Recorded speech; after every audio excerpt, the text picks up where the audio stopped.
자, 그러면 실전 문제. 그 아직 그 우리가 개념은 다 안 나갔지만 앞에 나오는 거 배웠던 것들을 그 다음에 아까 수업하면서 쌤이 이거 이렇게 나올 수 있어. 자, 이런 문제들 위주로 한번 같이 보겠습니다. 5번에가 표준 발음법 조항이고 우리가 발음법에 대한 문제 플러스 이제 맞춤법에 대한 문제가 두 가지가 있어요. 이제 다르죠. 그래서 발음에 대한 규정 이게 우리가 어문 규정에서 배워야 될 내용이지만 의문 파트, 의문 변동 파트에서 반드시 나오는 거지. 겹받침 나오면 바로 뭘 떠올려야 되지? 겹받침은 무슨 법칙의 규정을 받아야 되지? 아니 교체 첨가 추격 탈락 중에서 더 자세하게 말해서 자음군 단수나 어디야? 탈락이잖아. 탈락 파트고 자음군 단수나 문제를 내겠지. 자단. 그래서 잘 보면 얘네들이 어떻게 해놨냐면 기역 시옷부터 해서 얘네들을 비읍 시옷은 어말 또는 자음 앞에서 각각 기역 그 다음에 니은 지읒 그 다음에 얘네 세 개 요 규칙이죠. 네. 그렇죠. 그래서 그늘읍으로 발음되는 거야. 이때 우리가 기억해야 될 것은 어떤 것이냐면 지금 잘 보면 기역하고 시옷 그 다음에 니은하고 지읒이 있어. 그리고 비읍과 시옷이 있어. 얘네들 세 개는 간단하게 겹받침 발음의 원칙 중에 하나가 뭐였냐면 대표음이 아닌 건 사라진다야. 다시 얘네들은 각각 대표음이라고 대표음이 아닌 애들은 사라져야 돼. 일단 그게 제일 원칙이었다. 우리가 겹받침 자음분 단순화를 공부를 할 때 자 대표음만 남는다. 이게 제일 원칙이었고 두 번째는 리을 비읍, 리을 시옷, 리을 티읕. 그러면 얘네하고 얘네는 상관이 없다고. 대표음이 아니니까 당연히 리을만 남겠지. 얘가 문제잖아. 리을 비읍은 대표음이 두 개지. 그러면 대표음이 두 개라면 뭐가 존재한다? 예외가 존재한다. 자, 이게 선생님이 겹받침 발음의 자음군 단순화를 얘기할 때 기본적으로 겹받침의 발음의 원칙 첫 번째 대표음만 남아라. 두 번째 대표음이 두 개일 땐 예외가 존재한다. 그래서 다만 예외가 존재하죠. 답다의 경우에서는 비읍으로 나라는 예외가 존재한다는 게 선생님이 이 어문규정 제10항에 관련된 규정을 보면서 선생님이 만들어낸 법칙인 거잖아. 첫째 1번 대표음이 아닌 건 무조건 탈락. 대표음이 아닌 건 무조건 탈락. 근데 두 개가 대표음일 경우에는 예외가 존재. 근데 이 밥다 같은 경우는 기억나지? 왜 밥으로 가야 되는지 그때 이해를 시켜줬는데 기억나? 왜 얘만 밥이 돼야 되지? 발이 되면 안 되고? 여기 나오는 거 이거. 다음 제 11항에 보면 얘도 리을 기역, 리을 미음, 리을 피읍이 있지. 얘네들을 왜 따로 놨냐면 같은 겹받침인데 왜 희한하게 리을로 포함시키지 않고 리을 기역, 리을 미음, 리을 피읍을 따로 놨냐면 얘네들이 정말 스페셜한 애들이니까 요 스페셜한 애들을 10항 안에 다 못 넣는 거야. 10항에 다 포함이 되면 일반적인 원칙, 대표음만 남아라. 대표음이 두 개면 예외가 존재한다로 설명하면 되는데 요 세 놈은 기억을 해야 되는 거 아니야.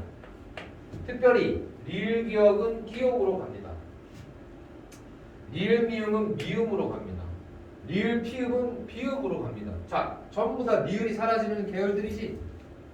앞에서는 리을로 발음이 나는 게 원칙이었단 말이야. 리을 비읍, 리을 시옷, 리을 티읕. 근데 요 세 놈, 리을 기역, 리을 미음, 리을 피읍은 각각 기역과 미음과 비읍으로 하니까 리을이 탈락하는 거죠. 그래서 항목을 나눈 거예요. 10항이 아니라 제 11항으로 나눴다. 자, 요게 엄규정의 뜻이에요. 이 사람들이 그 규정을 만들 때 머릿속에 넣어놨던 거죠. 그러면 왜 리을 비읍이 이렇게 예외할 때 얘가 밥으로 발음이 되느냐? 다른 애들은 전부 다 리을로 가는데 넓다. 얘는 넓다로 가는데 얘는 왜 밥다가 되냐 이 말이지. 이거는 요놈 때문에 그렇다. 리을. 기억나지? 그래서 우리가 밥다와 밥다 두 가지가 있어. 밥다, 밥다. 그러면 얘는 요거. 얘도 마찬가지예요. 요 두 가지를 구분을 하려면 얘는 밟는다가 돼야 되고 얘는 박는다가 돼야 돼. 발음이 달라져야 되고. 그러려면 리을 기억을 따로 빼라. 그래서 리을 기억은 원래 기억이 기본 의미고 뭐인 경우에만 용언의 어감 발음에서 리을 기억은 기억 앞에서 리을로 발음한다는 예외가 존재하는 거지. 얘는 왜 존재하는 거냐? 요놈. 그래서 이 두 가지를 구분하려면 이렇게 항목이 달라야 되고 리을 비읍부터 리을 티읕과 리을 기억과 리을 피읍이 왜 다르냐? 그러면 리을이 앞에 나오는 애들 6개. 요거는 반드시 외워야 되는 거죠. 그래서 어문 규정으로 규정을 만들어 놓은 거야. 그럼 저거 다 외우려고 하느냐? 외우면 좋지. 그런데 방금 선생님이 설명을 할 때 이거 단순히 문제풀이만 중요한 게 아니고 표준 발음법 제10항과 11항의 의미를 선생님이 이렇게 설명을 해서 좀 더 명확하게 이 원칙과 이러한 발음 현상에 대해서 정확하게 이해를 하고 문제 풀으라는 거거든. 그래서 어문 규정할 때 애들이 뒷부분에 가서 이 10항과 11항 문제를 풀게 되는데 기출문제에서는 이런 문제, 모의고사 문제에서는 막 퉁퉁 튀겨져 나오죠. 그러니까 공부가 어설픈 상태에서는 왜 이게 이런 식으로 되는지를 이해하지 못한 채 그냥 읽는 거야. 그리고 문제를 그냥 푼다고. 나는 그건 반대. 그렇게 되면 어떤 일이 벌어지냐면 똑같은 문제를 버전만 바꿔서 니네가 이걸 한 20번에서 30번 정도 풀게 되는데 규정에 대해서 정확하게 그러니까 이유와 왜 그런지에 대해서 내가 설득력 있게 한번 설득당하고 나면 그 다음부터는 외울 필요가 없이도 저절로 문제가 풀려요. 다음 제12항에 대한 얘기. 제12항은 이것도 마찬가지로 표준 발음법 중에서 히읗 뒤에 그드지가 결합되는 경우 뒤 음절의 첫 소리가 합쳐진다니까 이건 축약에 대한 얘기죠. 근데 요 히읗에다가 동그라미 쳐놓고 니은 히읗과 리을 히읗도 마찬가지인데 축약만 나오냐? 천만의 말씀. 그래서 히읗 플러스 모음과 히읗 플러스 그드지와 히읗 플러스 는이라고 써놓고 히읗이 문제가 나오면 기본적으로 내가 수능 시험에서 문법에서 요 세 가지는 써놓고 문제를 풀어야 된다. 히읗은 가장 기본적으로 모음을 만나면 탈락을 하고 그드즈를 만나면 축약이 되고 그 다음에 는을 만나면 교체가 된다.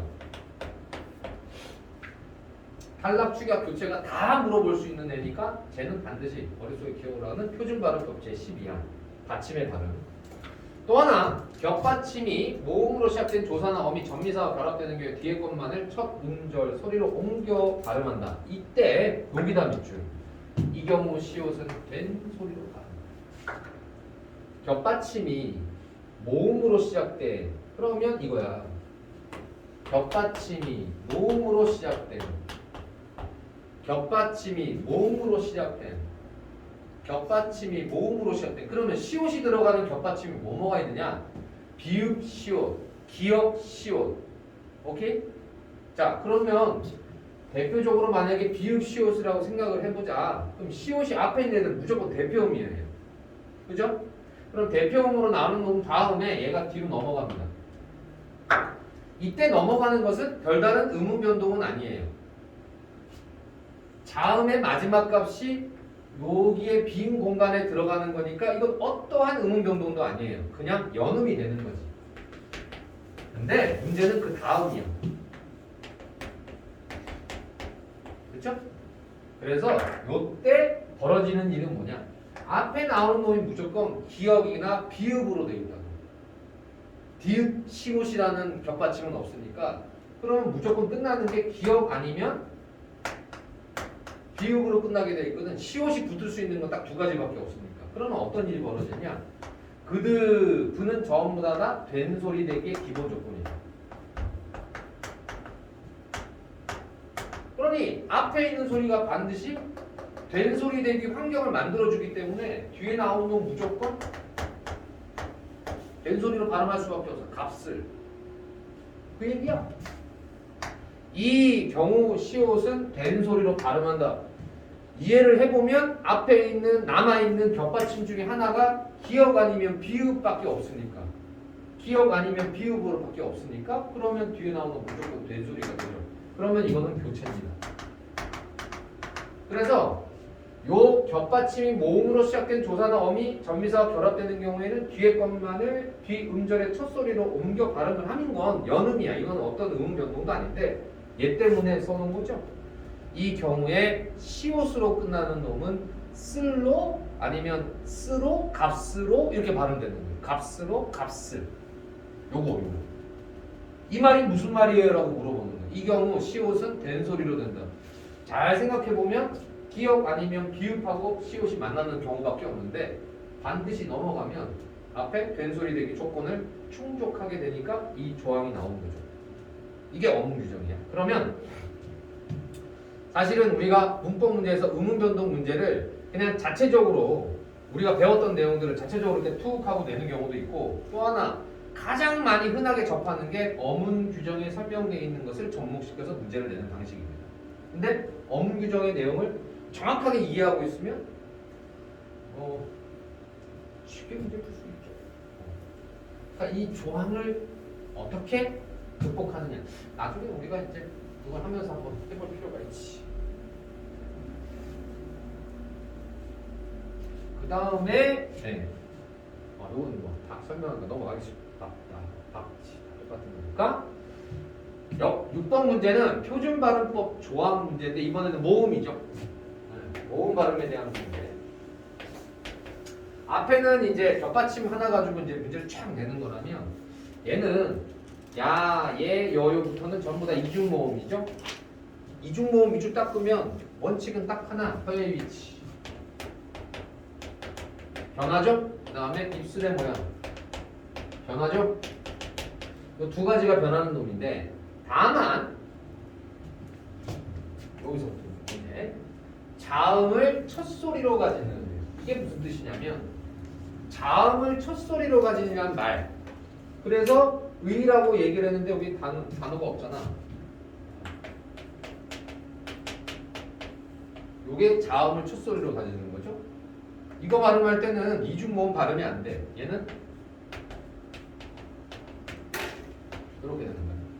그때 이 표준 발음법에서 모음 발음에서 이중 모음에서 넘어갔을 때 여기를 동그라미 치시면 돼요. 왜 여기다 동그라미 치라고 하냐면 잘 봐. 음절의 의라는 이중 모음은 단모음으로 여기 뭐 하나 빠졌지. 뭐가 빠졌냐면 도가 빠졌어. 이 도가 들어가면 허용하는 건데 도가 빠지면 도가 없잖아. 그러면 무조건 이중모음 발음이 안 된다는 뜻이야. 이걸 이중모음으로 발음하려고 아무리 용을 써도 이중모음이 발음이 안 돼. 그러면 뭐를 물어보느냐? 이 상황에서 로 다음에 도가 들어갔느냐 로로 끝나느냐에 따라서 표준 발음이 몇 개냐를 물어보는 거예요. 얘는 무조건 한 개라고 대답을 해요.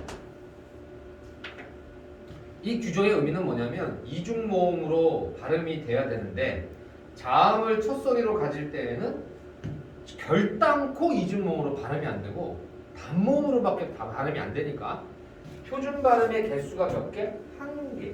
만약에 도가 쓰여져 있으면 몇 개라고 대답하면 돼? 두 개가 되는 거지. 그래서 다만사에서 단어의 첫 음절 위에, 그러니까 두 번째 음절부터 시작되는 의는 이로, 민주주의, 민주주의, 민주주의, 민주주. 요거 발음할 때 의라고 이중모음 발음해도 되지만 이로, 조사의, 민주주의에, 요건 조사의거든?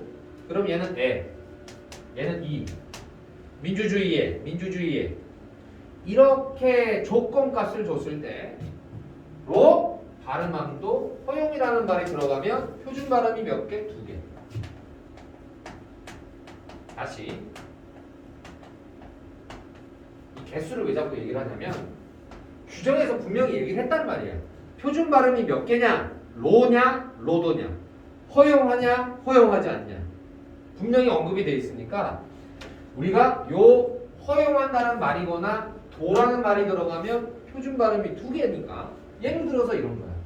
문제 선지에서 뭐라고 되냐면 이 로와 로도를 구별하고 허용이라는 말도 구별을 해서 문제를 출제하는 거. 그럼 이거는 단모음이 이중모음으로 가는 경우와 그 다음에 이중모음, 이거 이중모음이니까 이중모음이 단모음으로 가는 경우를 묻는 문제. 그래서 선생님이 초창기에 문법 수업을 쫙 하면서 요거 한번 적어줬거든. 단모음이 이중모음으로 가는 경우가 뭐뭐가 있느냐? 요 2개. 그쵸? 그 다음에 이중모음이 단모음으로 가는 경우가 요 경우야. 자음을 첫소리로 가리는 경우나 아니면 단어의 첫 음절 이외의 의. 전부 다 의 가지고 문제를 냈죠. 조사의. 이걸로 문제를 내는 이유. 딱 선지를 보면 저 얘기를 하는 거야. 표준 발음이 몇 개냐? 표준 발음이 몇 개냐? 이걸 묻는 문제로 가. 개수 세는 문제가 되는데 이 개수 세는 문제로 가는 이유 자체가 여기서부터 출발합니다. 됐죠? 그래서 이중모음으로 단모음으로 가는 거. 의. 이렇게 적어놓고 내가 공식처럼 머릿속에 집어넣는 거야. 단모음이 이중모음. 의, 왜. 이중모음이 단모음으로 가는 경우 의. 요거 하나 적어놓으시면 되죠. 이게 제5항과 관련된 표준발음법 조항입니다. 그래서 문제가 나오는 거예요. 그러면 이 문제들을 분석을 해볼 때 이 양반들이 왜 이런 것들에 대해서 관심을 가지나 라고 얘기를 하면 그렇지. 이 문제에서 어문 규정에 해당하는 문제를 내면서 어떻게 발음해야 되느냐가 나오는 거예요. 자, 그래서 여기 보면 모두 표준 발음에 해당한다. 이때 모두라는 게 2개를 다 허용한다는 뜻이거든. 모두 여기 허용한다는 뜻이거든.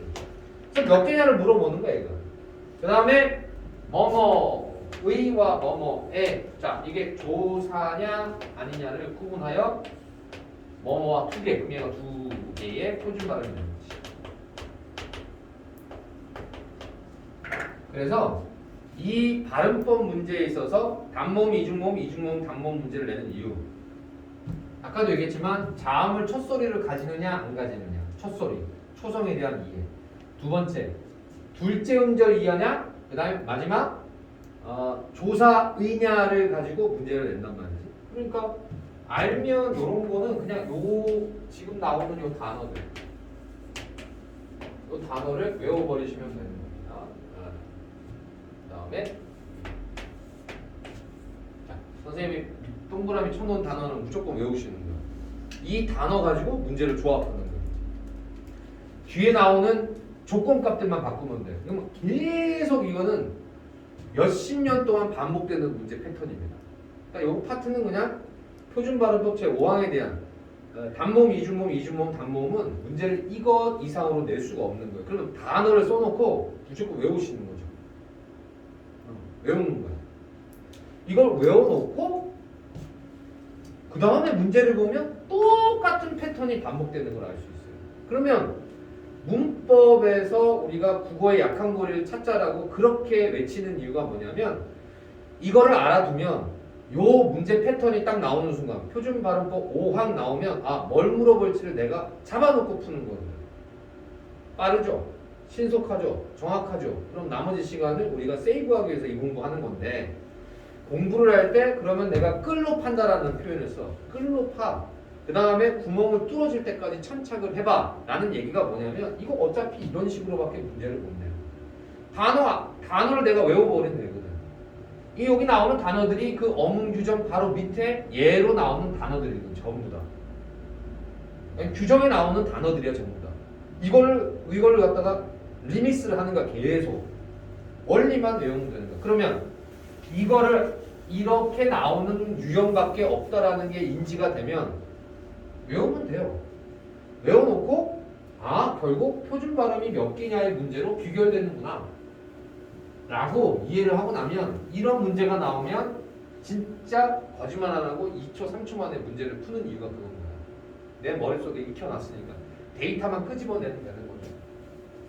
시간 줄여서 독서에다가 던져보세요. 그게 우리가 성적이 오르는 약한 고리가 됩니다. 자, 13번은 분용어과 보조용어. 아까 표정들을 보니까 헷갈린단 말이지. 그러면 13번에 나오는 본용어, 보조용어 용어는 대체로 문장 안에서 홀로 사용할 수 있다. 반면 그렇지 못한 것 이랬어요. 혼자 쓸 수 없는 그런 놈들을 우리가 보조용어라고 합니다. 옛날에는 더 복잡했어. 보조용어 중에서 보조동사, 보조형용사까지 나누라고 그랬거든. 근데 그거 되게 쉬운 문제인데 아무튼 보조용어입니다. 보조용어는 자립성이 없어요. 그 혼자 못 쓰인다는 뜻입니다. 본용어와 보조용어 사이에 어미, 설을 집어넣어요. 이게 아까 얘기했던 거죠. 이게 무슨 연결어미니까? 대등적 연결어미. 가서 보자냐, 가 보자냐의 문제.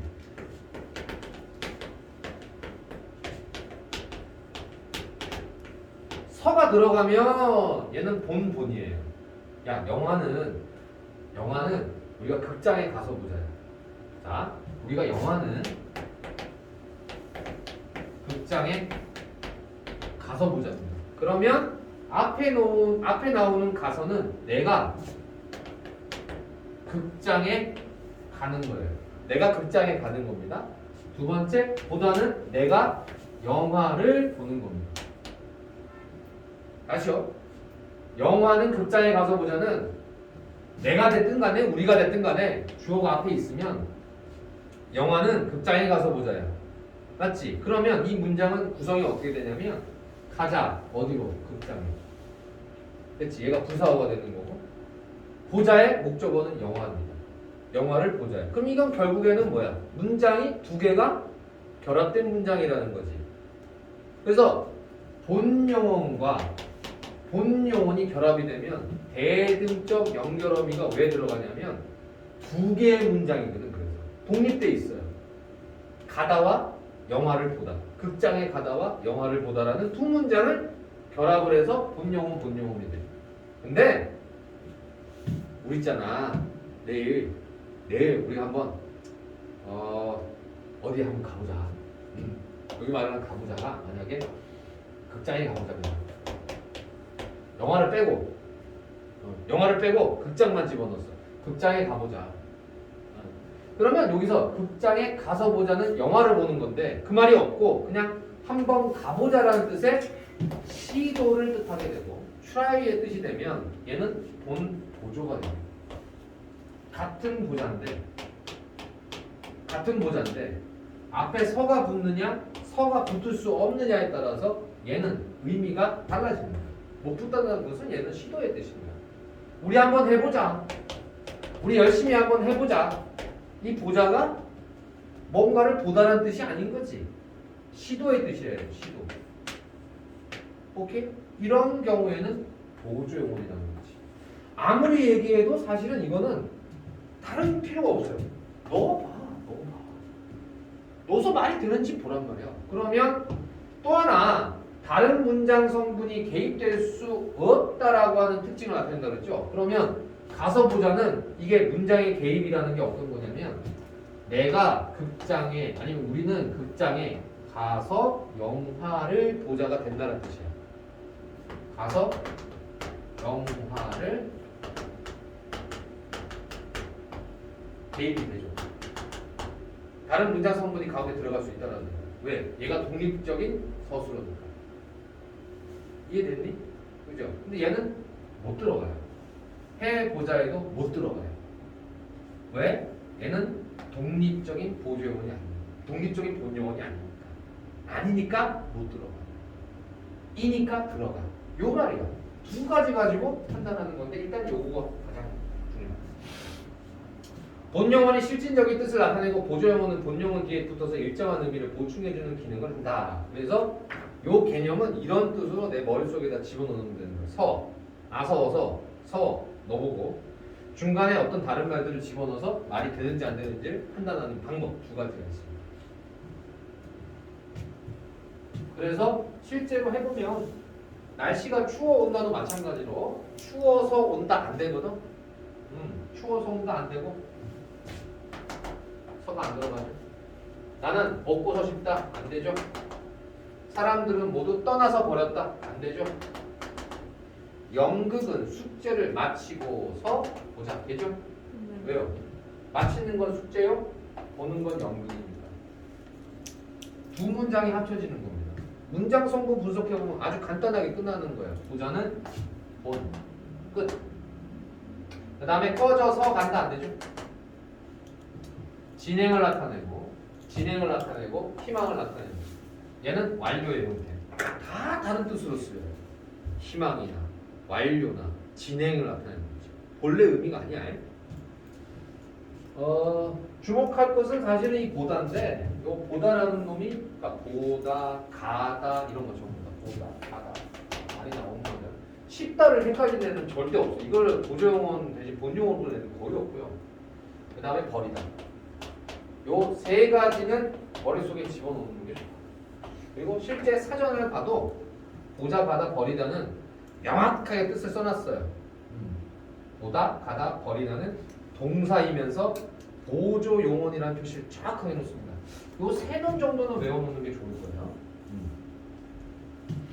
보다, 가다, 버리다. 자, 다음 문장 성분 분석이 있습니다. 여기까지만 하고 끝내도록 하겠습니다. 자, 오늘 우리가 배웠던 거 써먹어 보는 거죠. 천천히 가볼게요. 천천히 빠르게 한번 가볼게요. 비 동그라미 치고 그치기 동그라미 쳐야 되겠죠. 기다리고 있다도 마찬가지입니다. 뭐뭐 하고 있다는 보조용어의 형태예요. 그러니까 이거 하나로 쳐야 되겠죠. 누가? 어부가. 어가 그치기를, 바람이 그치기를. 끝났죠. 기, 명사절. 아는 문장의 목적어. 그죠? 그럼 게임 끝. 얘는 기본적으로. 그 다음에 읽은 그렇게 두 개 동그라미 치시고 은이 쓰였으니까 관형절. 뭐를 수식해? 책을 수식하고 있습니다. 그러면 책이다라는 서술격 조사가 붙었으니까 서술어죠? 주어는요? 이것은 이렇게 됩니다. 읽다의 주어는 내가 읽은 거야. 됐죠? 이렇게 해서 즐겨 읽은이 되네. 즐겨 읽은. 자, 요런 문장이 되고요. 그 다음에 소리도 없다에다 이 동그라미 다시 동그라미 치면 이가 쓰였으면 뭐? 부사절. 내 곁으로 다가왔다. 누가? 그녀는. 주어죠? 없다의 주어는요? 없다의 주어는요? 그녀는 소리도 없이 내 곁으로 다가왔다. 없다의 주어는요? 이거 주어 찾는 문제 많이 낸다고 그랬잖아. 없다의 주어는요? 응? 뭐가 없지? 소리가 없는 거야. 됐죠? 네, 주어 찾으면 끝납니다. 내 곁으로는 이제 부사어가 되겠지. 자, 그 다음에 마음씨가 매우 착하다 동그라미 치고 마음씨가 주어인데 옆집 아가씨는 그러면 헷갈리면 뭐 해보라고? 여기다 을을 집어넣어보라고. 을을 집어넣어보니까 옆집 아가씨의 마음씨. 말이 되죠? 그럼 무슨 절? 서술절. 자, 그 다음에 요거 하셨어. 했더니 라고가 나왔어. 조심해야 될 게 뭐라고? 말라고. 왜 말라고를 썼냐면 선생님께서 내게 울지 마라라는 말이었을 거야. 울지 마라. 근데 이거를 간접 인용문으로 바꾸면 말라고가 돼야 돼. 그러면 말라고 해서 어디를 끊어야 돼? 말을 끊어야 돼? 라를 끊어야 돼? 라에서 끊어야 돼? 라에서. 이거 헷갈리게 하게 된 거죠? 그래서 말, 라까지가 어미가 끝나는 거예요. 끝나고 나서 보라고 하는 부사격 조사라고, 이거 어미 아니라고, 오는 여기서 부사격 조사가 붙습니다. 그러면 부사격 조사가 붙으면 그것도 물어보자. 말라고라고 하는 이 전체, 내게 울지 말라고라고 하는 것이 뭐겠느냐? 부사격 조사가 붙었다면 앞에 나오는 이 내게 울지 말라고 전체에다가 뭐가 되는 거야? 이 하셨다에 뭐가 되는 거야? 네, 부사어가 되는 거죠. 이것까지 한번 살펴보자. 부사격 조사라고 분명히 알려줬어. 부사격 조사가 붙었다는 얘기는 그 문장 전체가 부사어의 기능을 하는 거지. 그래서 하셨다. 누가? 선생님께서. 뭐라고? 그렇지. 내게 울지 말라고. 됐죠? 그러면 말라고의 주어는 누구예요? 누가 말라고 그랬어? 선생님께서 내가 울지 말라고. 이거 헷갈려요? 선생님께서 내게 이러면 전체 문장에서의 부사어로 보이죠? 간접 인용으로 하면 얘가 부사어예요. 직접 인용이라면 뭐라고 해야 돼? 이거 어떻게 바꿔요? 내가 아까 그랬잖아. 이거 바꾸는 문제 옛날에는 많이 나왔다고. 이거를 직접 인용으로 바꿔볼까? 어떻게 바뀌지? 선생님께서 다운 쳤다. 네 개가 뭐로 바뀌어야 돼? 너? 그렇지. 여기서 너로 바뀌어야지. 됐죠?